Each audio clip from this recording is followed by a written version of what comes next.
आमचो बस्तर।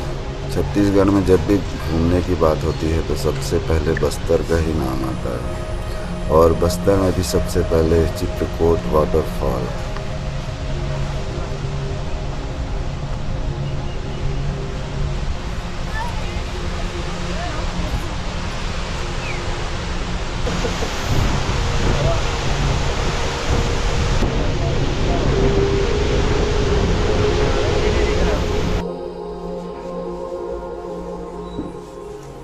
काफ़ी समय से हम लोग बस्तर जाने का प्रोग्राम बना रहे थे, लेकिन वो हो नहीं पा रहा था क्योंकि हमारे साथ जो 5-7 लोगों का जो ग्रुप है उसमें से कभी किसी के पास समय नहीं था या कोई और कारण थे, तो इस कारण हम जा नहीं पा रहे थे।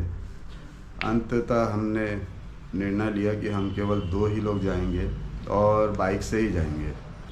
रायगढ़ से जगदलपुर की दूरी लगभग 500 से तो कुछ ऊपर है, और हमें वहाँ पे और भी कई स्थानों पर जाना है, तो सारे मिला के अगर दोनों साइड का माने तो 1300 से ऊपर कुछ किलोमीटर तक आएगा।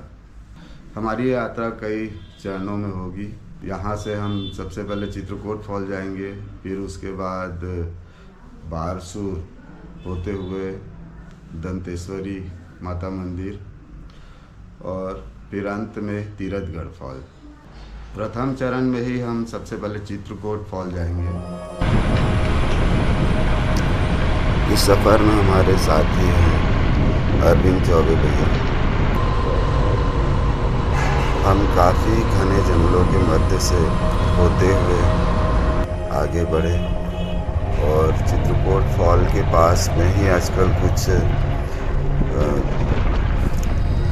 होम स्टे बने हुए हैं, और हम भी ऐसे ही एक होम स्टे ढूंढते हुए पहुँचे। लगभग वो लॉज की तरह ही था।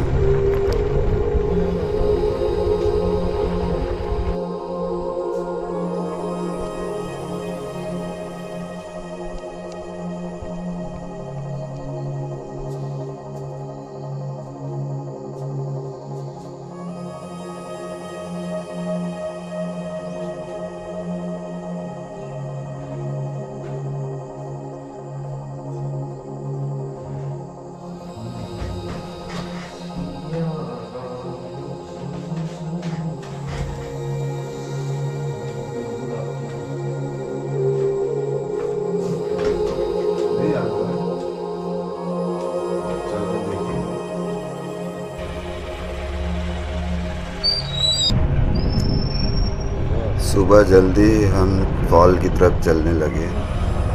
होटल से लगभग 2 मिनट की दूरी पर ही फॉल था।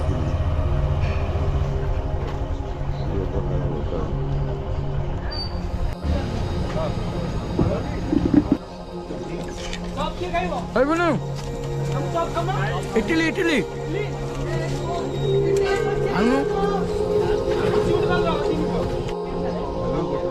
हाँ।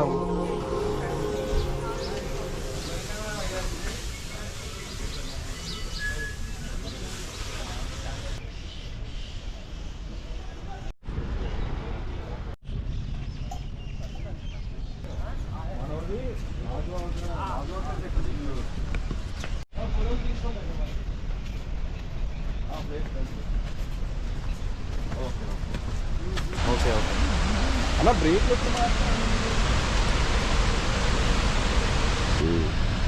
दोनों आ रहे। उस साइड खड़े रहोगे तो भाई अब बोटिंग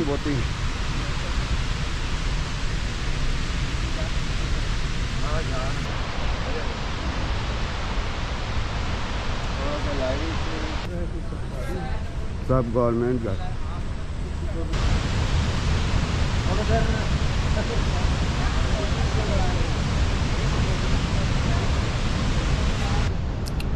फॉल के आसपास कुछ छोटी दुकानें हैं नाश्ते वगैरह की, और बोट वालों के आने में कुछ समय था। वो 10 बजे का समय है वहाँ पर, तो हमें कुछ देर वेट करना पड़ा।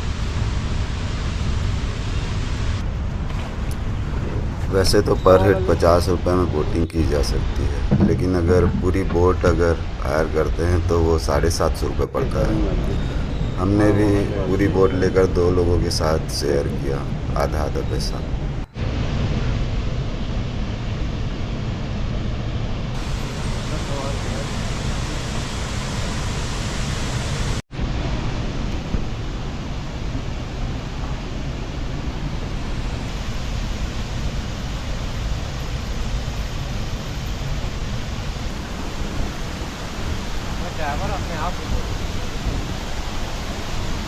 आप ज़्यादा सर्च किया है वो ना।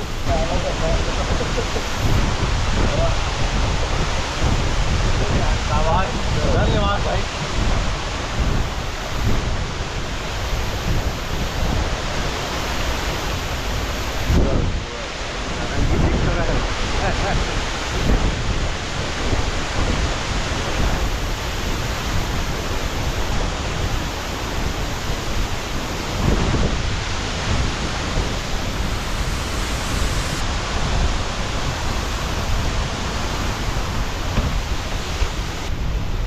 रौद्र है ये।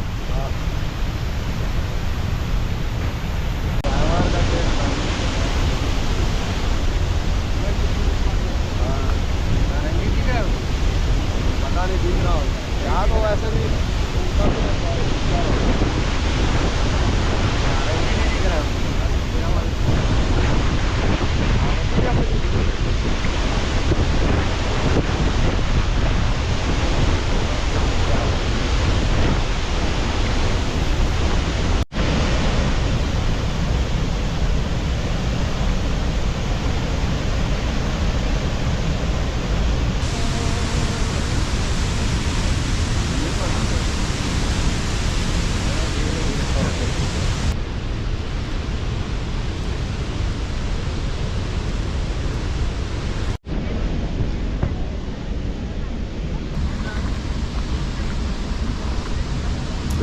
इस तरह से आज की हमारी यात्रा यहीं पर समाप्त होती है। अगले चरण में हम लोग जाएंगे बारसूर।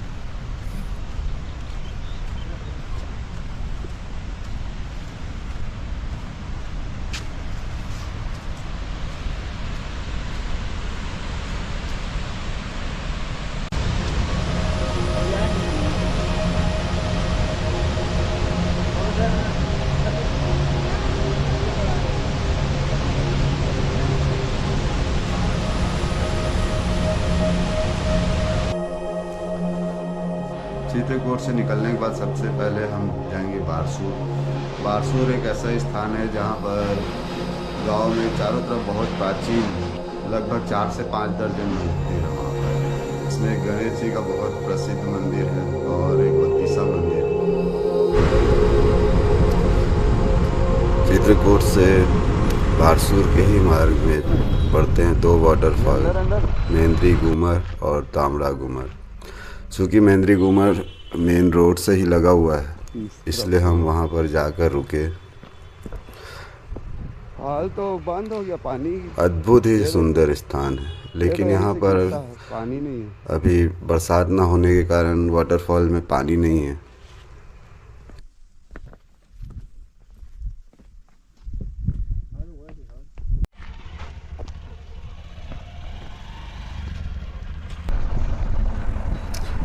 आगे की यात्रा और भी अधिक सुखद थी। पूरे रास्ते भर घाटियाँ थी और घने जंगल। अद्भुत ही नज़ारा था। जल्दी ही आ गया आमचो बारसूर। अब यहाँ से हम सबसे पहले जहाँ पर गए वो था बत्तीसा मंदिर।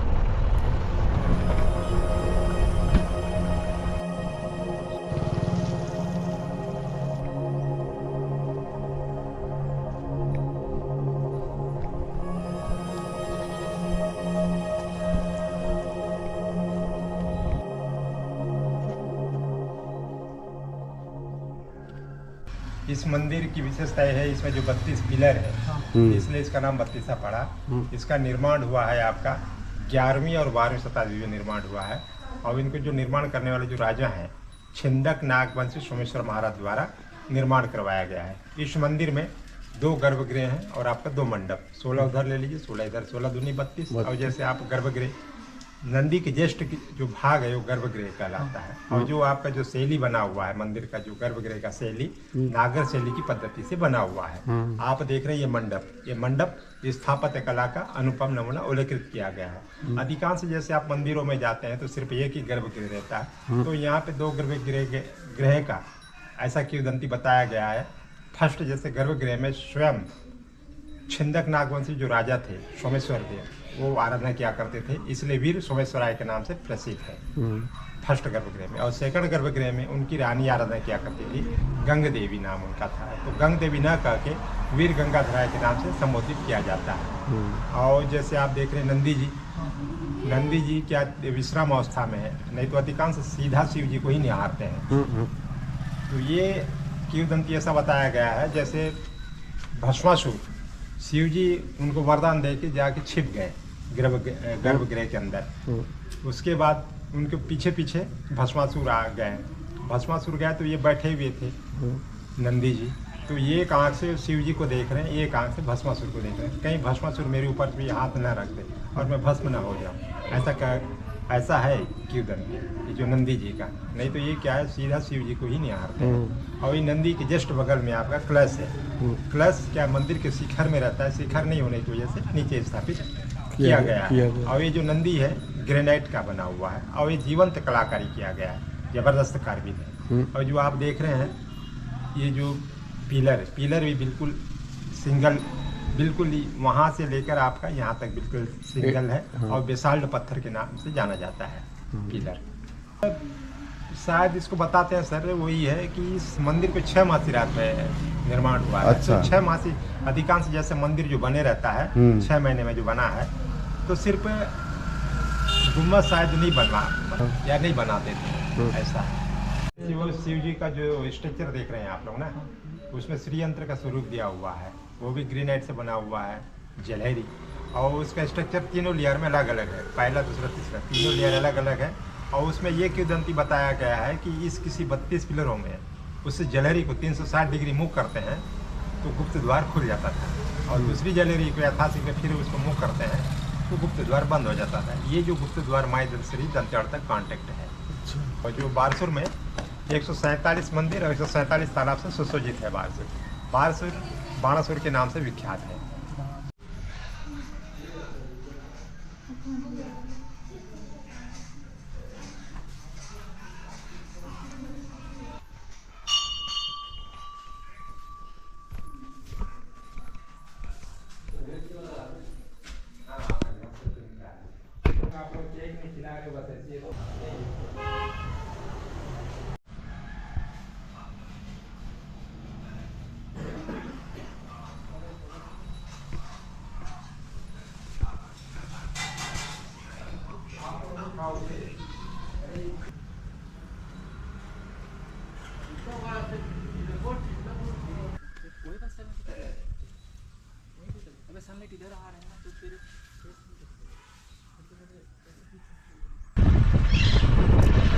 बत्तीसा मंदिर से हम निकल गए गणेश मंदिर की तरफ। एक विशाल गणेश की मूर्ति है जो काफ़ी प्रसिद्ध है।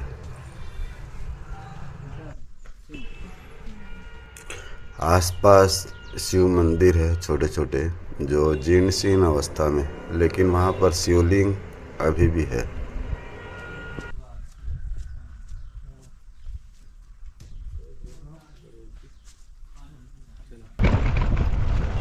गणेश मंदिर से निकलकर हम गए मामा भाचा मंदिर।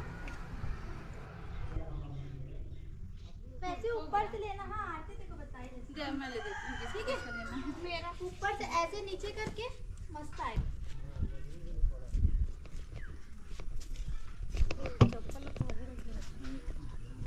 यहाँ रख देते हैं चेयर पास रख देंगे।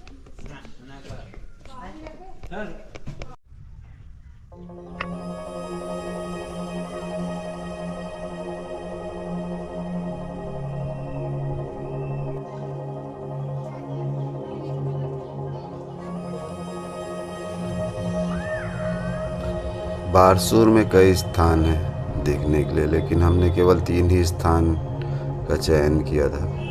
अब यहाँ से हम लोग जाएंगे दंतेवाड़ा, दंतेश्वरी माता के पास।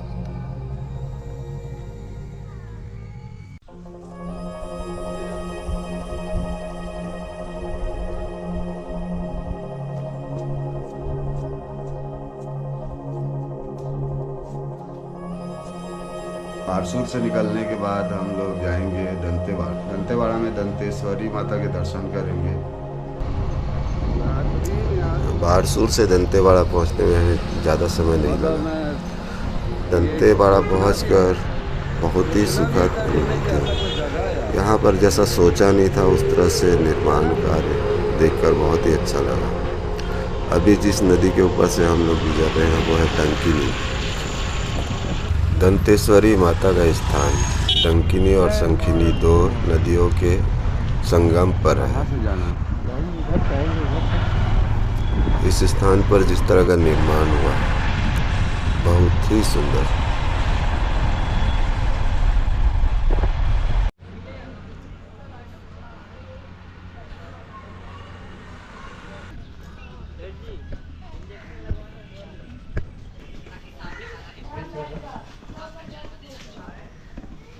मंदिर के रूप में जिसे हम जानते हैं वास्तव में वो एक शेड है। मंदिर अंदर में है जो बहुत ही प्राचीन और बहुत ही दुर्लभ है। मंदिर के अंदर चल रहे भजन से बड़ी सुखद अनुभूति हो रही थी, लेकिन कॉपीराइट ना आए इसके कारण साउंड को म्यूट करना पड़ा।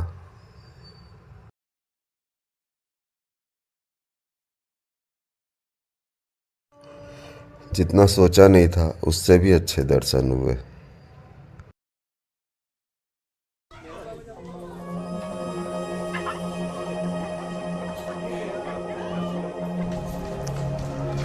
माता के दर्शन के बाद मन बहुत ही शांत है। आज की हमारी यात्रा यहीं पर समाप्त होती है। आगे कल हम लोग जाएंगे तीरथगढ़ वाटरफॉल। आओ ना, आओ नहीं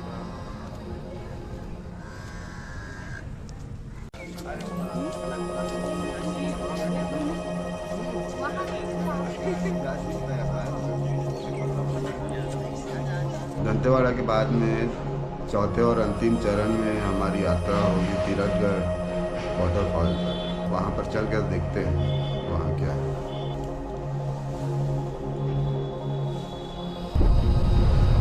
दंतेवाड़ा से तीरथगढ़ आने पर हमें पता चला कि यहाँ पर रुकने की कोई व्यवस्था नहीं है। इस कारण हमें 20 किलोमीटर और पहले आना पड़ा केसनूर। यहाँ पर एक ही होटल था और अच्छा होटल था।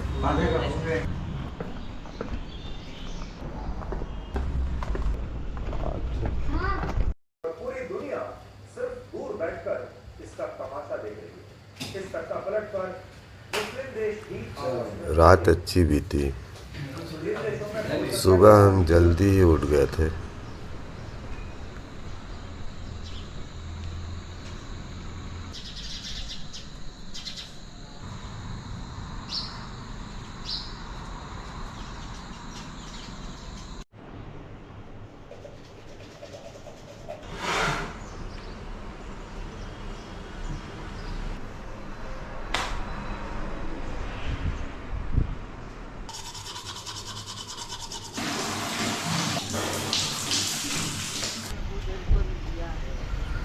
होटल से निकलकर हम एक ढाबे पर पहुंचे। दो के लायक नहीं था। बहुत ही अच्छा खाना था वहाँ पर। जो एक पराठा था वो 4 लोगों के लिए भारी हो सकता था।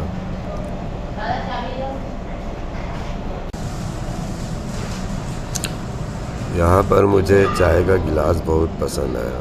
बहुत ही कंफर्ट लगा पकड़ने में भी, और चाय भी बहुत अच्छी थी।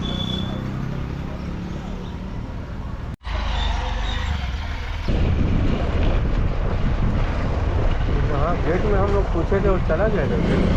कौन सा? ज़्यादातर सफ़र घाटियों पर ही हुआ। लेफ्ट लो, लेफ्ट लेफ्ट लेफ्ट। जल्दी हम लोग पहुंच गए कांगेर वैली नेशनल पार्क। उसके मुख्य द्वार पर खड़े होकर फ़ोटो खिंचाने का अवसर कम ही लोग छोड़ना चाहेंगे। बहुत ही सुंदर द्वार है। आओ भैया।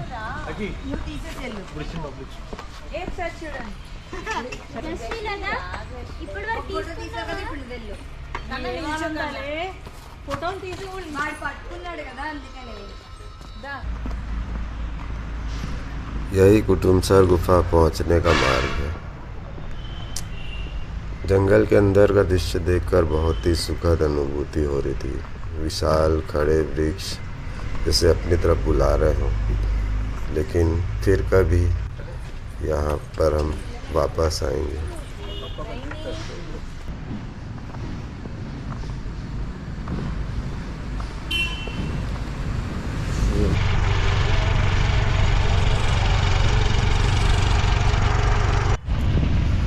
रास्ते से ही वाटरफॉल का दृश्य ऊपर से दिखाई पड़ता है। मुनगा बहाल नाला, ये मुनगा बहाल नाला है, जिसे नदी भी कहते हैं लोग, और यही आगे जाकर वाटरफॉल बनता है। यह तीरथगढ़ गांव है। यहाँ पर हम लोग कल भी आए थे, लेकिन यहाँ पर रुकने की कोई व्यवस्था नहीं थी, इसलिए हमें आगे केसलूर जाना पड़ा। हैंडीक्राफ्ट। यहाँ पर हमारी उन लोगों से वापस मुलाकात हुई जो कल हमारा सहयोग कर रहे थे और मार्गदर्शन कर रहे थे। जा रहे हैं वो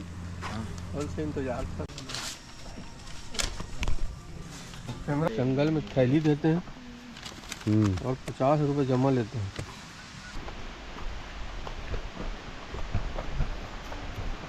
यहाँ से ऐसे लगता है कि अरे फॉल आ गया करके, ओ साला उतरते उतरते।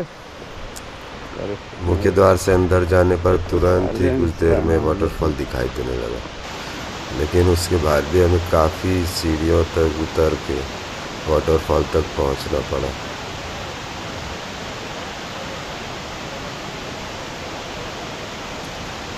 इस वाटरफॉल की विशेषता यह है कि इसके बनावट के कारण पानी की सारी बूंदें बहुत बारीक बारीक टूट सी जाती है, यही इसे अन्य वाटरफॉलों से अलग बनाता है।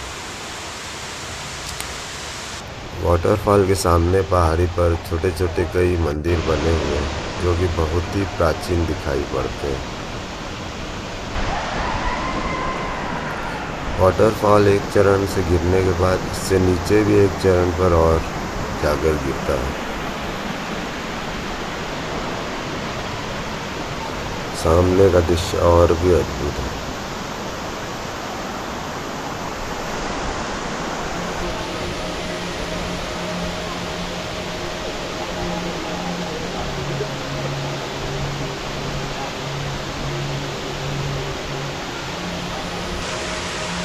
इस तरह से आज तीरथगढ़ की यह सुखद यात्रा यहीं पर समाप्त होती है।